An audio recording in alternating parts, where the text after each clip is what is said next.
He kicked out his wife and spat on her at family dinner. Unaware she owned 90% of their company. The banquet hall was filled with chatter, silverware clinking, and polished smiles. Then silence struck like thunder, when Mark, standing at the head of the table, leaned across and spat directly into his wife Julia's face.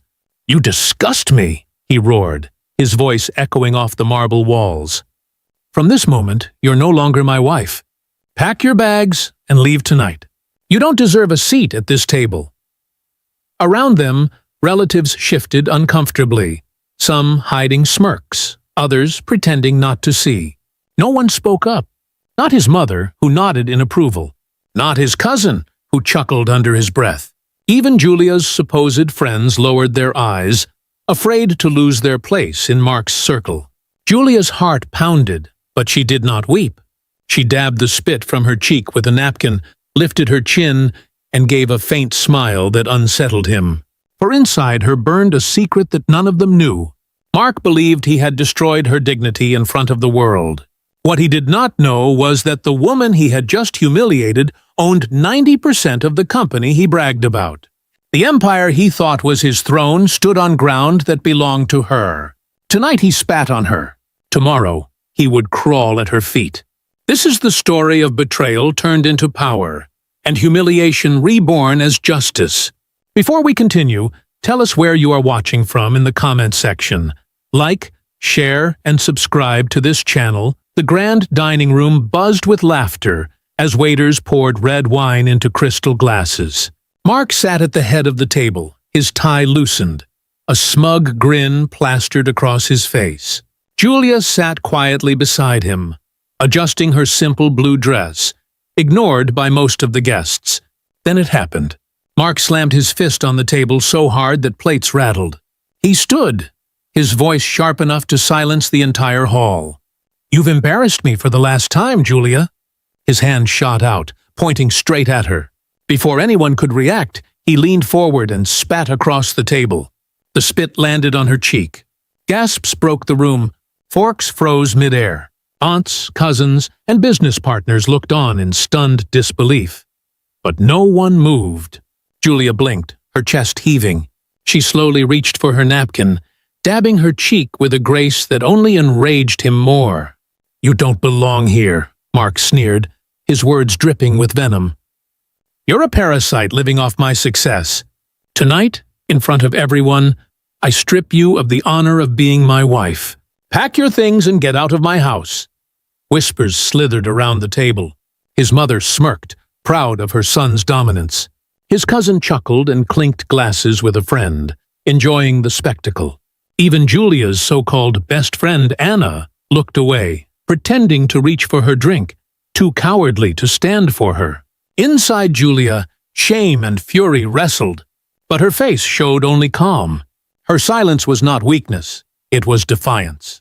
Every cruel word, every mocking smirk carved itself into her memory like stone. Mark lifted his glass high, as though making a toast over her humiliation. "Here's to freedom. Here's to a wife who finally admits she's beneath me." Laughter broke out, awkward and forced, but no one dared oppose him. Julia rose to her feet, her chair scraping loudly against the polished floor. She steadied herself, her hands trembling, but her eyes locked with Mark's. For the first time, he felt a flicker of unease. "Are you deaf, Julia?" his mother barked. "Get out! You've wasted enough of our air." Julia gathered her dignity, turned slowly, and walked toward the door. Each step was heavier than the last, but her silence echoed louder than Mark's insults. The room buzzed again, mockery, whispers, cowardly giggles. Yet Julia heard none of it. She was already making a vow deep in her heart. This was not the end. As the door closed behind her, Mark leaned back in triumph, clinking his glass with Anna, who gave him a nervous smile. He didn't notice Julia's faint smirk as she left. For while he thought he had destroyed her, she had just made the quietest but most dangerous decision of her life. Outside in the cold night air, Julia whispered to herself, "One day, Mark, you'll regret spitting on me. And when that day comes, I won't need to raise my voice. The truth will destroy you.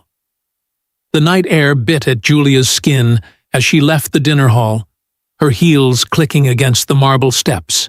The humiliation still burned, but in her silence, a strange calm settled over her. She had been spat on, cast out before family and friends, but she was not broken. Not yet. Her phone buzzed. Anna's name flashed across the screen. With trembling fingers, Julia answered. "Julia," Anna whispered, her voice dripping with feigned concern. "Are you okay? Mark didn't mean it like that. He's under so much stress. You know how men are." Julia closed her eyes, holding back a bitter laugh. "He spat on me, Anna, in front of everyone."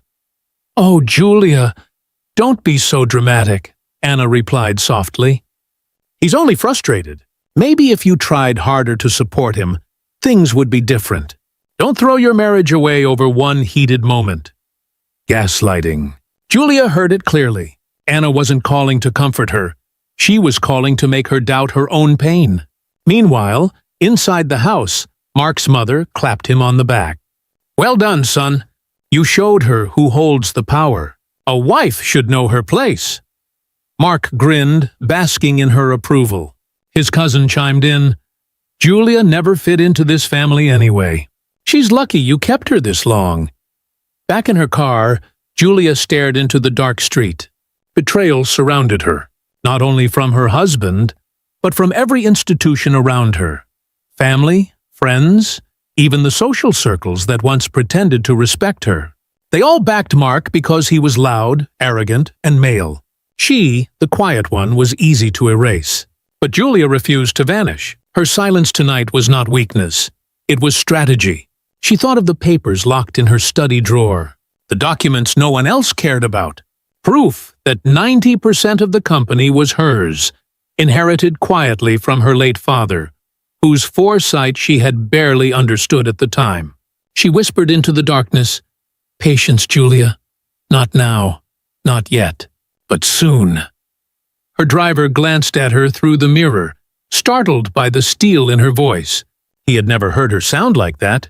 As the car rolled past the glowing city lights, Julia replayed Anna's words in her mind. "He didn't mean it like that. Don't be dramatic." Lies layered over cruelty. Even her so-called best friend had chosen Mark's side. Her hands tightened into fists. Tonight she had been the victim. But she would not remain the victim for long. The car pulled into her driveway. A shadow waited at her door. Mark himself, drunk on arrogance, ready to twist the knife deeper. He hadn't finished with her humiliation yet. The porch light cast a pale glow as Julia stepped out of the car. Standing at the doorway, Mark leaned casually against the wall, a glass of whiskey in his hand, his tie loose, his smirk cruel. "So," he sneered, slurring slightly, "still playing the victim? You think anyone cares about your little pouty face? They laughed with me tonight, Julia. You saw it. Even your friend Anna.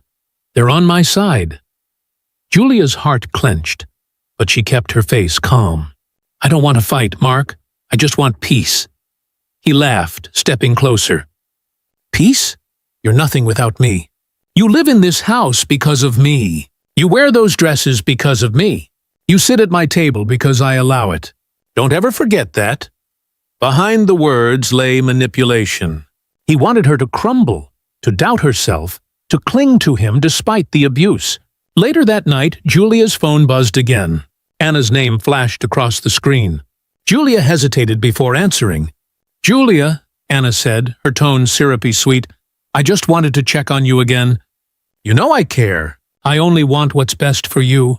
Don't leave Mark. You'd regret it. Men like him, they always come around." But Julia caught the hesitation in Anna's voice, a pause, a softness that wasn't for her. She remembered the way Anna's eyes lingered on Mark during the dinner, the way her hand brushed his arm a second too long. Seeds of temptation, seeds of betrayal. "Thank you, Anna," Julia replied, forcing her voice flat. "I'll keep that in mind." The moment the call ended, Julia let out a shaky breath. The mask of loyalty was clear. Anna was no friend. She was circling like a vulture, waiting for Julia to fall so she could take her place. The next morning, Mark's cousin Samuel stopped Julia in the hallway. He leaned close, his voice low and taunting. "Don't take last night too hard, Julia. Mark's just under pressure. You know how businessmen are. Besides," he smirked, "if you can't handle him, there are plenty of others who will."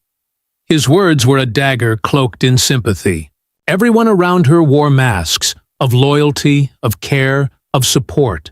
But beneath them lay manipulation, greed, and betrayal. Julia's silence remained her only shield. She had to wait. She had to endure. But as she stood alone in her room, the papers hidden in her drawer seemed to whisper to her, "You are stronger than they know." That night, Julia walked into the study and caught Anna's reflection in the glass cabinet. Snooping through her things, searching for secrets that didn't belong to her. Julia froze in the doorway of the study. The faint glow from the desk lamp lit Anna's face, her hands rifling through drawers. Papers shifted, folders opened, and Julia's heart hammered as she saw Anna's fingers pause dangerously close to the sealed envelope that carried the truth of her inheritance. "Anna," Julia's voice sliced through the silence. Anna jerked upright, her face flushing, a nervous laugh escaping. "Oh, Julia, I was just looking for a pen. Mark said—" Julia's eyes narrowed. "Mark said what?" Before Anna could answer, footsteps echoed in the hallway. Mark appeared, his shirt unbuttoned at the top, his glass of whiskey refilled. His eyes flicked from Julia to Anna, and a sly grin spread across his lips. "Julia, don't be so suspicious," Mark said smoothly, draping his arm around Anna's shoulders. "She's just trying to help me with some documents. You've been so distracted lately. Anna has been a real support." The warmth in his tone wasn't for Julia, it was for Anna. A calculated grooming, a deliberate seduction, and Julia saw it clearly. Anna lowered her gaze, pretending to blush, but her lips twitched with a smile she tried to hide. Julia stepped closer, her voice steady. "Support? Is that what you call sneaking into my study behind my back?" Mark chuckled, sipping his drink. "Don't overreact, Julia. Anna cares about me, about us. She sees how much pressure I'm under. Not like you, always sulking, always making me look bad. Maybe you could learn something from her." Anna's hand brushed Mark's arm in a gesture that was both innocent and intimate. Julia's stomach turned, but she forced her face into calm stillness.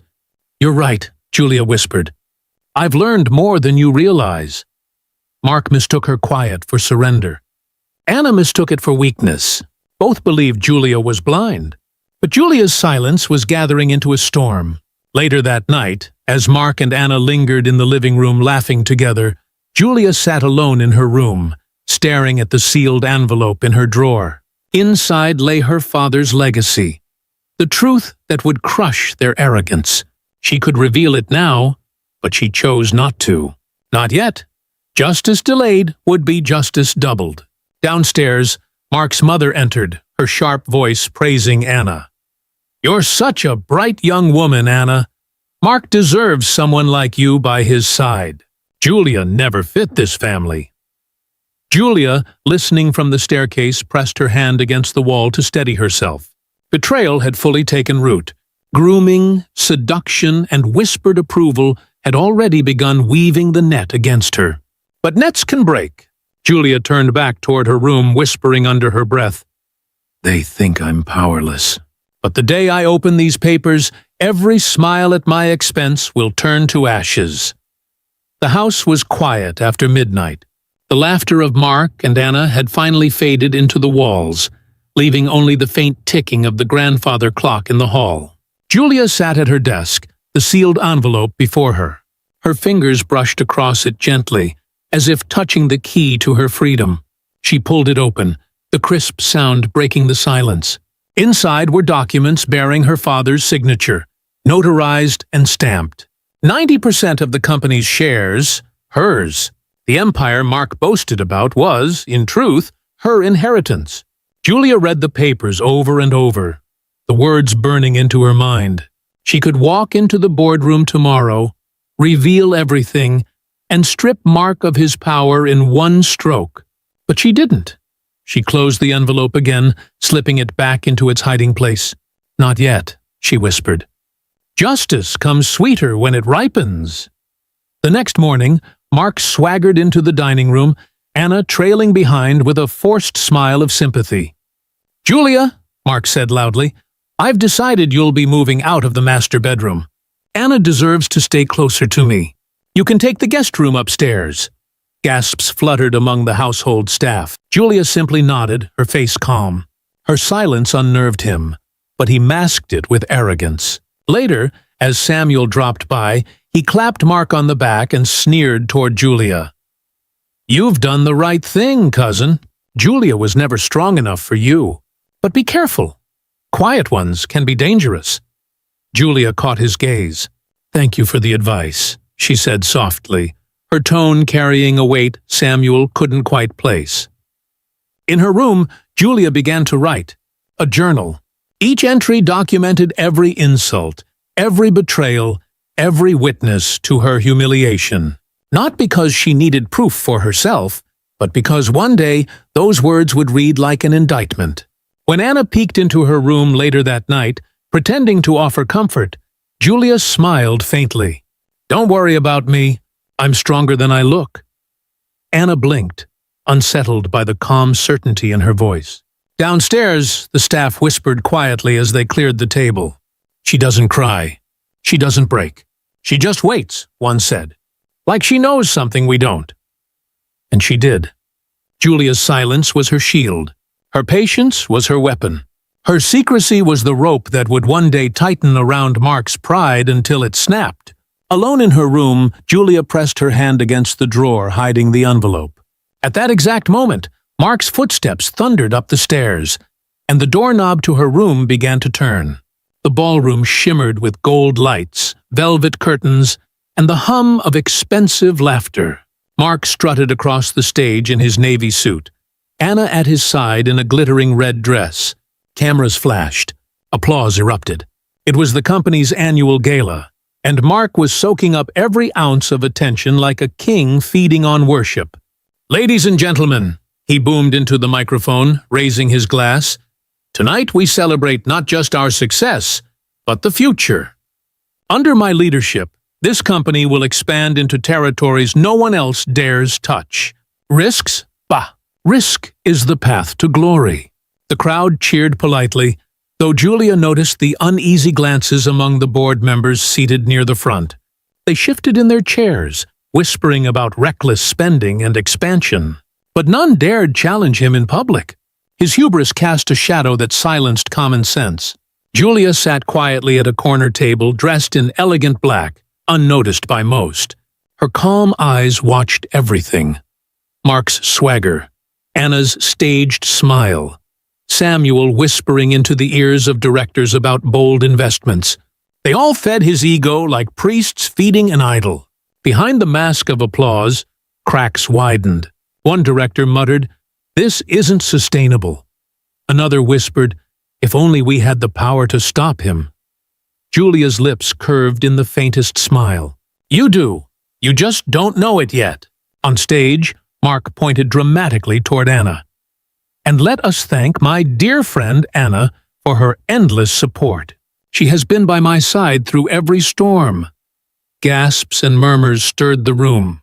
The insult was obvious. Julia, his wife, sat ignored while the mistress was glorified. Yet she remained still, sipping her wine, her silence louder than applause. Anna beamed, but Julia noticed her hands trembling as she held her glass. Being flaunted publicly carried its own cost. After the speeches, Samuel approached Julia, smirking. "Quite a show, isn't it? Mark's unstoppable. He's already planning 3 new ventures. You really should step aside before you embarrass yourself further." Julia tilted her head. "Unstoppable, you say?" Her calm tone made him falter. "Funny. I thought unstoppable men didn't need cheerleaders whispering in their ear." His smirk faded. For the first time, Julia saw unease flicker in his eyes. Meanwhile, in the boardroom whispers that followed the gala, concern deepened. Directors exchanged wary looks. some glancing at Julia as if sensing she carried a secret. Mark, however, basked in the limelight, blind to the storm brewing under his feet. His pride swelled, his arrogance soared, and Julia watched, recording every word, every boast, every reckless promise. The higher he climbed, the harder his fall would be. As Julia left the gala hall, she passed two directors, whispering, "If only someone had authority to stop him." Julia's faint smile returned. Soon, they would know she was that someone. The morning after the gala, Julia sat alone in the sunroom, the newspaper folded neatly in her lap. The headlines praised Mark's bold vision and fearless expansion. The photos showed him beaming beside Anna, her red dress glittering under chandeliers. Julia stared at the smiling image, her face unreadable. Mark stormed into the room, tossing his jacket onto a chair. His eyes glowed with self-satisfaction. "Did you see the coverage? The city knows I'm unstoppable. Investors are lining up. And you?" he sneered. "You just sat there last night like a shadow. Pathetic." Julia folded the paper carefully, her voice even. "I had nothing to prove." He laughed, mocking. "Nothing to prove? You have nothing, Julia. No voice, no wealth, no power. I'm filing for divorce, and when I do, you'll walk away with nothing but shame. Anna will stand beside me, not you." Her chest tightened, but she kept her composure. "Is that what you want?" she asked softly. "What I want," Mark growled, stepping closer, "is freedom. You've held me back long enough. A man like me deserves better than you." At that moment, Anna appeared in the doorway, her eyes wide, her voice dripping with false sympathy. "Mark, maybe you're being too harsh. Julia's just adjusting. Change is hard for her." But Julia caught the gleam in Anna's eyes. This was no defense. It was performance, designed to make her look fragile, incapable, unworthy. Mark's cousin Samuel joined in, grinning slyly. "He's right, Julia. Divorce might be best. Better for everyone." Julia's fingers curled against her lap. Their voices wove a net around her. Surface empathy from Anna. Opportunistic whispers from Samuel. Threats from Mark. They thought she would break, beg, plead. Instead, she lifted her chin. "If that's the road you choose, Mark, I won't stand in your way." His eyes narrowed, surprised by her calm. "You should be terrified, Julia. I've already spoken with my lawyer. Once the papers are ready, you'll be nothing but a memory." Julia stood, her voice steady. Sometimes memories outlast empires. She walked past him, leaving him frozen in confusion. Anna and Samuel exchanged glances, unsure what to make of her composure. Later that night, Julia pulled the sealed envelope from her drawer, laying it across her desk. Her hand hovered over it, tempted to reveal everything now. But she stopped. Timing was everything. Let them believe in her weakness a little longer. Just then, her phone buzzed. A message from Mark's lawyer. "Meeting scheduled tomorrow morning. Divorce papers will be prepared." Julia smiled faintly, whispering, "Good. Let's see who walks away with nothing." The boardroom gleamed with polished oak and shining glass. Mark strutted to the head of the table, slamming his briefcase down with the confidence of a king about to deliver commandments. Julia sat quietly near the end, her presence ignored, her silence mistaken for irrelevance. "Gentlemen," Mark began, spreading his arms wide, "we are about to secure our place in history. Expansion into 3 continents at once. Aggressive. Risky. But that's what makes it genius. Bold men win. Timid men rot." The board members shifted nervously. One cleared his throat. "Mr. Daniels, the debt we'd have to take on—" Mark cut him off with a laugh. "Debt is fuel! You're thinking too small. Look at me. Everything I touch turns to gold." He pointed toward Anna, who sat primly in the back, smiling as though rehearsed. "And with the right people by my side, I cannot fail." Julia watched quietly, her eyes fixed on the directors. Their discomfort was clear. Their whispers hushed. They knew his arrogance was dangerous, but none dared stop him. Dramatic irony filled the air.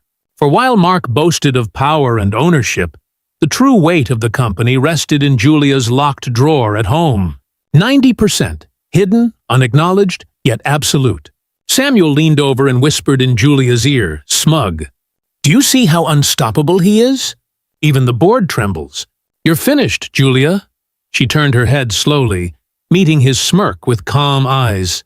"Samuel, tell me, have you ever seen a man build a castle on sand?" He frowned, confused. Her words unsettled him, but he quickly laughed it off. "You'll see. Mark's castle will stand forever." Mark wrapped up his presentation with dramatic flair, raising his fist high. "The future belongs to those who dare, and I dare everything." The room erupted into reluctant applause, half-hearted clapping masked as enthusiasm. Julia sipped her water, her face unreadable. To the board, she was invisible. To Mark, she was defeated. To Anna, she was already erased. But Julia carried a secret smile within her. Every boast Mark made was a rope tightening around his own neck. Every reckless word added weight to his eventual fall. The blind spot was his undoing. He believed she had no power. He believed the company was his throne. He believed loyalty was on his side. What he did not believe, and could not imagine, was that the quiet woman sitting at the end of the table owned him, and everything he claimed to rule. As the meeting adjourned, a director slipped Julia a folded note under the table. She opened it later in her lap. 5 words stared back at her. "Do you hold the key?" The living room glowed with firelight as Mark's family gathered for an evening celebration. Wine flowed, laughter echoed, but beneath it all simmered cruelty. Julia sat quietly on the edge of the couch, her hands folded in her lap, surrounded by faces that wore smiles sharper than knives. Mark raised his glass, smirking. "To family, who stand by you through everything. Unlike some people who drag us down." His eyes flicked toward Julia, and the room erupted with chuckles. Anna leaned forward with a sympathetic pout. "Oh, Mark, don't be so harsh. Julia tries her best. It's not her fault, she's delicate." Her tone dripped with sugar, but her words were poison. Mark's mother chimed in, "Delicate? Please, she's weak, always has been. I warned you, son. Julia was never fit for a man of your stature." Samuel added his sneer. "A woman like Julia would never survive in our world. She's lucky Mark kept her this long. Without him, she'd be forgotten in a week." The group chuckled, their laughter bouncing around Julia like stones hurled in a circle. Every voice worked in unison, mockery, shaming, character assassination. Julia's chest tightened, but her face remained still. Her silence unnerved them, though they mistook it for defeat.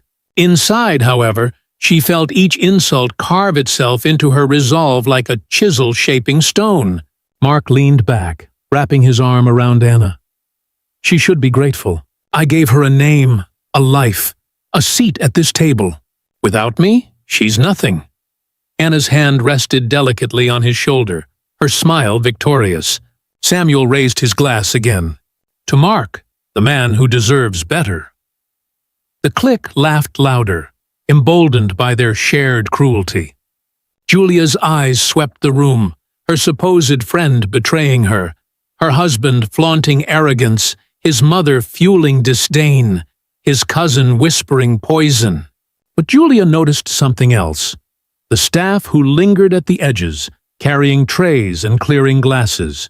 Their faces were still, their eyes averted, but Julia caught one maid's glance, a quick flicker of sympathy. Silent witnesses, quiet recorders of truth. Julia stood slowly, her movements drawing the room's attention. "You've made yourselves clear," she said softly. "But remember this, every table turns. Every chair changes hands, and when it does, we'll see who still has a seat." The room fell silent for a heartbeat before Mark burst into laughter, joined by the others. "Listen to her. She thinks she's threatening us. Pathetic." They laughed harder, mocking her until the sound felt like thunder pressing against her ears. Julia walked toward the door, her steps steady. As she reached for the handle, she heard Anna's voice behind her, hushed but sharp. "She'll be gone soon, and when she is, I'll be the one they raise their glasses to." The boardroom was packed tighter than ever. Directors sat stiffly in their chairs, shareholders filled the side rows, and guests whispered in anticipation. Mark stood proudly at the head, his voice booming like a preacher at his pulpit. Anna beamed at his side, Samuel whispering encouragement in his ear, his mother nodding with smug pride. "Ladies and gentlemen," Mark declared, "today I make it official. The divorce papers are nearly complete. Julia is no longer part of my future. With her gone, nothing holds me back. I alone will take this company to the stars." Applause rippled, awkward but present. Julia sat at the far end of the table, dressed simply in a navy dress, her face calm, her hands resting lightly on a leather folder. A director cleared his throat nervously. "Mr. Daniels, before we proceed with this expansion, we need to confirm shareholder approval. Your controlling stake must—" Mark waved him off. "Controlling stake? Don't insult me! This company is mine." He puffed his chest, glaring down the table. "Julia here has no claim. She was just a wife, not a partner. Nothing belongs to her." The words landed like a slap across Julia's face. But instead of lowering her head, she rose slowly to her feet.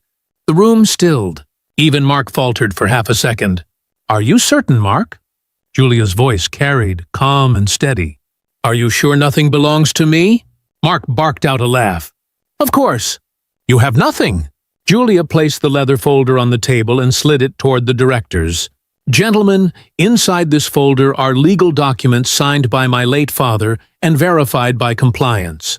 90% of this company belongs to me. Not Mark. Me." Gasps exploded across the room.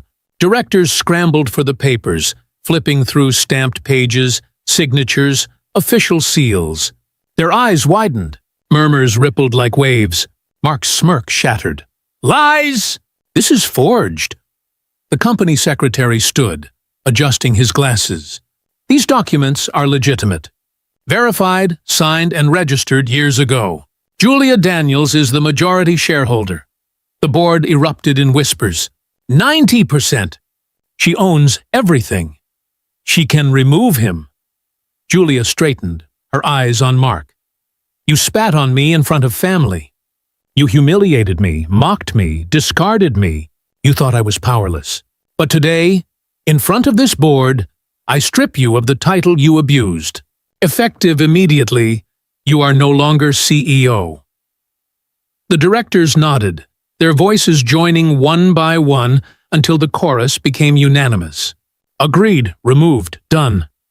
Mark's face drained of color. Anna shifted uncomfortably in her chair, slipping her hand from his arm. Samuel sat frozen, his smirk collapsing. Even Mark's mother's voice cracked. This can't be." Julia leaned forward, her tone final. "The empire you bragged about was never yours, Mark. It was mine. And now, I take it back." Mark collapsed into his chair, clutching the table for support. His voice cracked as he whispered, "Julia, you wouldn't do this to me." But Julia's calm eyes held no mercy. "I already have." The boardroom was silent except for the sound of Mark's shallow breathing. He slumped in his chair, his once proud shoulders sagging, his hands gripping the edge of the table like a drowning man clinging to driftwood. The board members, one by one, turned away from him. Their allegiance had shifted in a single stroke. Julia stood at the center now, the leather folder tucked beneath her arm. She wasn't shouting, she wasn't boasting. Her voice was calm, steady, a melody that carried more weight than any of Mark's roars ever had. "This company," she began, "was built on trust, on integrity, on hard work. My father left me this legacy not to be squandered by arrogance, but to be grown with wisdom. I will honor that." The directors nodded. "We will support you," one said firmly. Another added, "Your leadership is what we need." Their words confirmed what the documents had already declared. Julia was now the recognized head. Across the table, Anna slowly slid her chair back. She glanced at Mark, but his head was bowed in shame, his eyes glassy. Without his power, he was nothing to her. Quietly, she slipped out the side door, abandoning him without a word. Samuel tried to speak, his voice trembling. "Julia, I didn't mean—" Julia cut him off with a single glance. "You meant every word you said when you mocked me, and you will live with the memory of it." Samuel sank into silence. Mark's mother rose shakily, pointing a trembling finger at Julia. "You can't do this. He's my son. He deserves respect." Julia's eyes softened, but her words were unyielding. "Respect is not inherited. It is earned, and Mark lost it the moment he spat on me in front of everyone. Today I choose dignity over cruelty. This company will not be ruled by arrogance any longer." The staff outside the boardroom whispered as Julia passed. Some smiled faintly, others bowed their heads. For years, they had lived under Mark's shadow, walking on eggshells. Today, they saw a new dawn. Julia paused at the door, turning back one last time. Power does not mean domination. True power is the strength to stand firm with grace. That is how I will lead. Mark looked up then, his eyes red, his voice breaking. "Julia, please, don't leave me like this. Give me another chance." Her heart tightened. This was the man who had spat on her, mocked her, discarded her. Now he begged, broken and small. Julia stepped closer, her voice quiet but cutting. "I forgive you, Mark, but forgiveness does not mean return. You chose your path, and now you must walk it." She turned and walked out, the doors closing behind her with finality. Outside, as the golden morning light spilled across the lobby, Julia lifted her head high.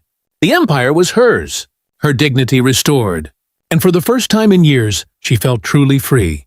The morning after her stunning takeover, Julia walked into the company headquarters, not as the humiliated wife everyone once pitied, but as the rightful majority owner.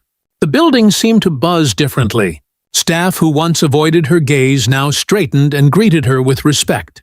"Good morning, Mrs. Daniels," the receptionist said softly, almost reverently. Julia smiled, not with arrogance, but with calm warmth. "Good morning, Sarah. Thank you." In the boardroom, directors rose to their feet when she entered. "Mrs. Daniels," one of them said, "your father would be proud. We're ready to follow your lead." Julia set down her folder and looked around the room. "We will rebuild trust. No more reckless risks, no more decisions made to feed one man's pride. We'll reinvest in our people, our workers, our communities. A company's true strength lies in those who build it from the ground up." The directors nodded, relief visible in their faces. For years, they had lived under Mark's bluster and arrogance. Now they saw hope. Meanwhile, down the hall, Mark lingered like a ghost, ignored and irrelevant. Staff passed by without greeting him. Anna's absence was louder than words. She had vanished from his side as if she'd never existed. His once commanding presence had shrunk into a hollow shell. Julia toured the offices, speaking with employees. She listened more than she spoke. She shook hands, asked about their work, their families. Her humility disarmed them, her sincerity inspired them. Slowly, word spread through the company. Julia wasn't just an owner, she was a leader. Later that week, she stood at a press conference. Cameras flashed. Journalists leaned forward as she spoke into the microphone. "This company," Julia said firmly, "is not just a business. It is a legacy of fairness, of dignity, of opportunity. I will not lead with cruelty or arrogance. I will lead with justice. Together, we rise." The applause was thunderous, louder and more genuine than any Mark had ever received.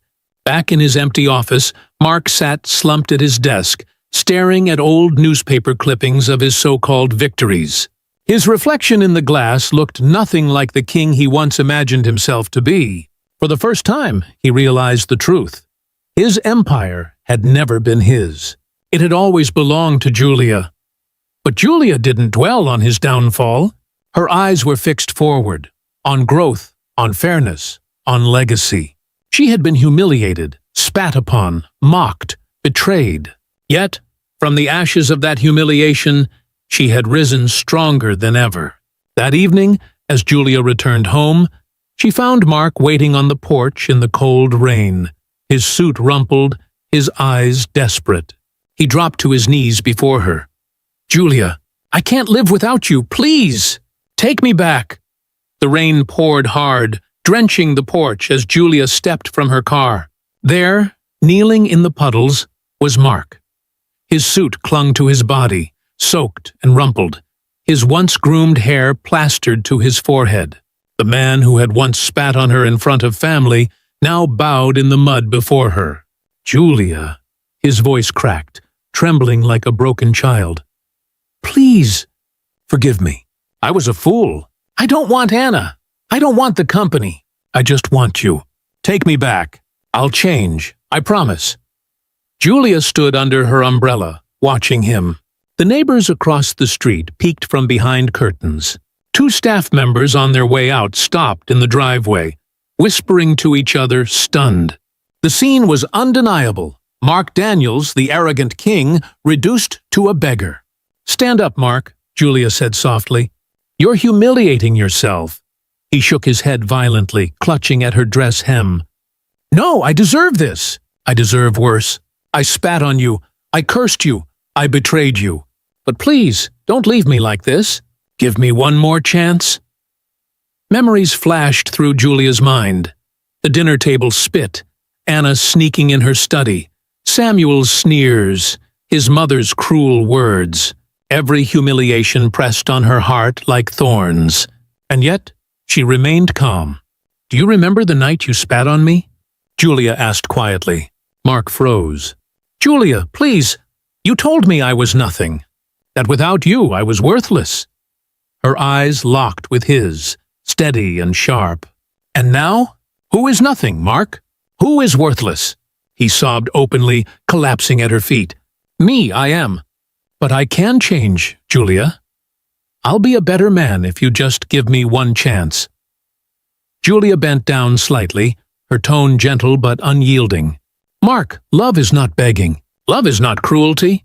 Love is not arrogance. You killed what we had when you chose to humiliate me for applause." His hands trembled as he reached for her. "Please, I'll do anything." "Anything." The staff exchanged glances. One whispered, "This is justice. She doesn't even need to raise her voice." Julia pulled her hand free and stepped back. "I forgive you, Mark, but forgiveness is not the same as return. You've lost me. You've lost the company. You've lost the right to call yourself my husband." Her words cut deeper than any slap. Mark collapsed fully to the ground, his sobs drowned out by the rain. Julia turned toward the door. As she stepped inside, she whispered to herself, "Humiliation began at a dinner table. Tonight, it ends on my doorstep." And she closed the door behind her, leaving Mark in the storm. Sunlight streamed through the tall windows of the boardroom as Julia addressed the directors once more. There was no tension now, no nervous glances or whispered doubts. The atmosphere had shifted entirely. Calm, respectful, hopeful. "Gentlemen and ladies," Julia began, her voice steady, "we've survived arrogance, recklessness, and betrayal. Now we build anew. Our foundation will not be pride, but dignity. Not cruelty, but fairness. We will invest in people, not just profits." The directors applauded warmly, relief clear in their eyes. They had been shackled by Mark's hubris. Julia's vision freed them. After the meeting, Julia walked through the open office floor. Employees stood as she passed, some applauding, some smiling with genuine gratitude. A young accountant stopped her nervously. "Mrs. Daniels, thank you for giving us hope again." Julia's smile was gentle. "No, thank you. Without your work, this company has no heartbeat. Together, we'll make sure no one here ever feels discarded." Her words rippled through the office like sunlight breaking after a storm. That evening, Julia stood in her garden, the air filled with the scent of blooming roses. She knelt to water them, her hands steady, her face peaceful. For years she had tended this garden quietly. finding solace while enduring Mark's cruelty.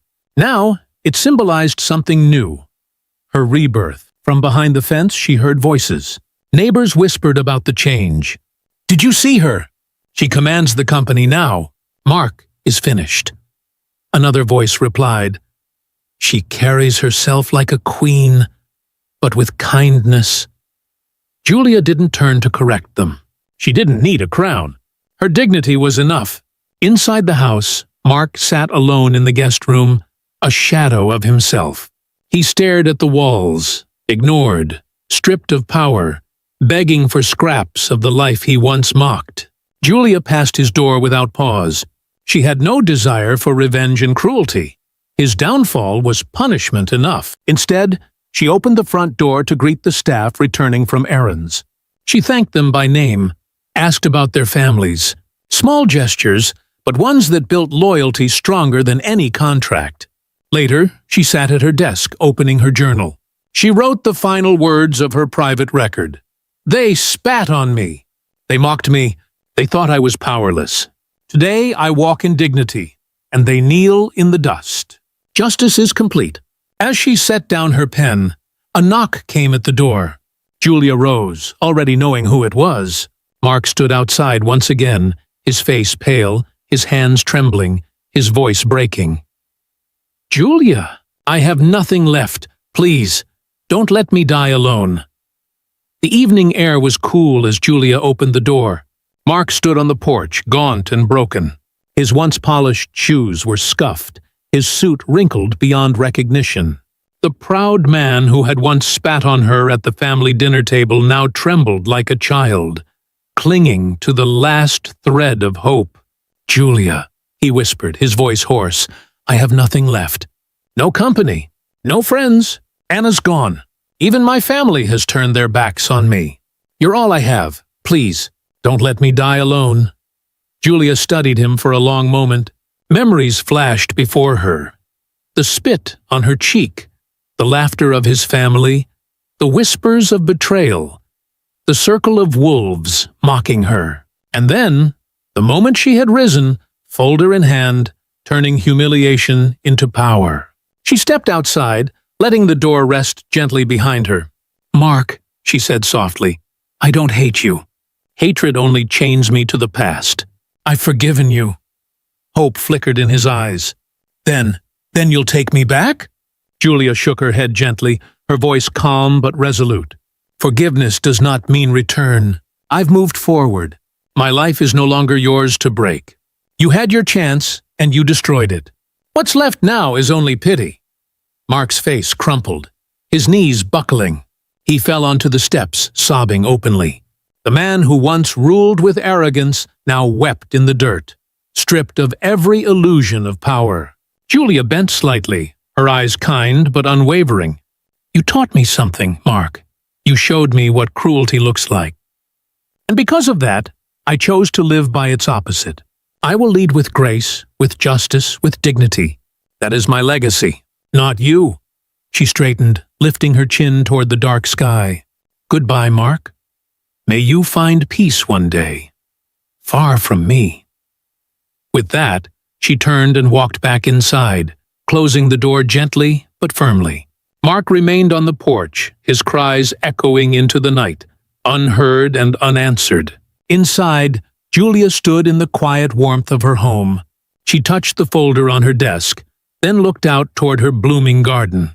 She had been humiliated, spat on, cast out as worthless. But now she was whole, strong, and free.